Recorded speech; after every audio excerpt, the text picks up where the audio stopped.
أعوذ بالله من الشيطان الرجيم. فأما من أوتي كتابه بيمينه فيقول هاؤم اقرءوا كتابيه إني ظننت أني ملاق حسابيه فهو في عيشة راضية في جنة عالية قطوفها دانية كلوا واشربوا هنيئا بما أسلفتم في الأيام الخالية. وأما من أوتي كتابه بشماله فيقول يا ليتني لم أوت كتابيه ولم أدر ما حسابيه يا ليتها كانت القاضية ما أغنى عني ماليه هلك عني سلطانيه خذوه فغلوه ثم الجحيم صلوه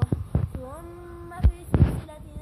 ذرعها 70 ذراعا فاسلكوه إنه كان لا يؤمن بالله العظيم ولا يحض على طعام المسكين